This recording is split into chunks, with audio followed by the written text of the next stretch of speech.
જાણીએ ને પછી એ કીધું કે તમારા ઘરમાં નહીં ભાઈ અમુક ભગવાનના ફોટા હોય એ બધા કાઢવા પડે ને ઈસુ ભગવાનને જ તમારે ભગવાન માનવા પડે તો જ આ બધી બીમારીઓ દૂર થઈ ને દર રવિવારે મીણબત્તી સળગાવવી પડે ને એ બધી વાતો કરતા થઈ ને બાઇબલ વાંચવા માટે પ્રોસ કરતા ભાઈ બાઇબલ વાંચવી પડે તો જ તમારે આ બધું પેલું થશે। જીવનમાં મારા ઘેરથી ધૂણવાનું પ્રોબ્લેમ હતું તો એ પછી ભૂવા પહાડ દિવાળો પહાડને ફરી ફરીને થાકી ગયા। દવાખાનામાં એટલા પૈસા જતા કોઈને કોઈ બીજી બીમારીઓ થતી પછી અમે આમાં વિશ્વાસ કર્યો ત્યારથી બધે અમે 10 વર્ષથી આમાં વિશ્વાસ કરીએ છીએ અને ત્યારથી અમારી બીમારીઓ બધી દૂર થઈ ગઈ। પ્રાર્થના માટે અમે ત્યાં ચર્ચમાં જઈએ प्रार्थना करिए यीशु भगवान ने हमारे जीवन में थयु है ज कहिए बाकी बीजू अभी कोई कहता नहीं कि भाई लालच तमने नहीं आलता कि तमे आ धर्म में आई जाओ तमने पैसा आलशू कि आम करशू कि तमने आ बधु खोटू है ने खरेखर नहीं मळतुं ने नथी कोई आपतुं नहीं। अमर मजदूरी थी अमने प्रभुए शांति मळी अत्यारे अमे पैसा जे दवाखानामां जता ए हवे नहीं जता जे भूवा पासे जता ए पैसा हवे नहीं जता।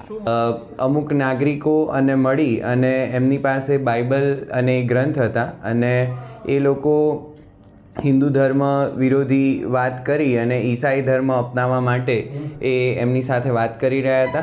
મીનવાઇલ 20,000 જેટલી નાણાકીય એમને મદદ પણ મળશે અને ખ્રિસ્તી ધર્મ અપનાવવાથી એમને બીજા લાભો થઈ શકે આ પ્રકારની એમને લોભ લાલચ આપતા હોય તેવું ત્યાં રહેલ અન્ય નાગરિકોને જણાતા એ લોકોએ પોલીસને જાણ કરતા પોલીસ સ્ટેશને વિશ્વ હિન્દુ પરિષદના લોકો आ बन्ने लोगों ने विश्वासे लई अने पुलिस स्टेशन फरियाद माटे आवेला। धर्मांतरण रोकने की एक लंबी प्रक्रिया है।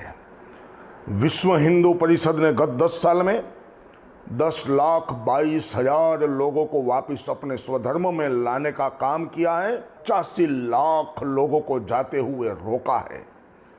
आने वाले समय में मैं गुजरात सरकार एवं केंद्र सरकार को कहना चाहता हूँ, लोकसभा और विधानसभा में नए एनवायरनमेंट के साथ बिल पारित हो, लव जिहाद करने वालों को, अवैध रूप से धर्मांतरण करने वालों को जेल के सलाखों के पीछे डाला जाए। जहाँ जहाँ चर्च बना है वो कौन सी भूमि पर खड़ा है उनके लिए सरकार एक समिति गठन करे। धर्मांतरण अटकावવું હોય તો એના સરકારે કડકમાં કડક એની કાર્યવાહી કરવી પડશે કારણ કે લોકો પૈસાના જોડે ધર્માંતરણ કરતા હોય પણ આવા જ 2 લોકોને વડાલીથી આવા જ કાર્યની અંદર પકડ્યા છે અને પોલીસને હવાલે કર્યા છે। છેલ્લા 6 માસની અંદર વડાલીની અંદર આ લોકો ઈસાઈ મશીનરીઓ દ્વારા વારંવાર ધર્માંતરણ કરવાના ઈરાદે વડાલીમાં 6 માસથી આવા લોકો અહીંયા ફરતા હતા અને ભોળાબાળા હિન્દુઓને આ લોકો ધર્માંતરણ મુદ્દે લાલચો આપી ધર્મ પરિવર્તન કરવા માટે પ્રેરિત કરતા હતા। અમારી તમામ માહિતીથી અપડેટ રહેવા માટે જોડાયેલા રહો S9 ન્યૂઝ સાથે।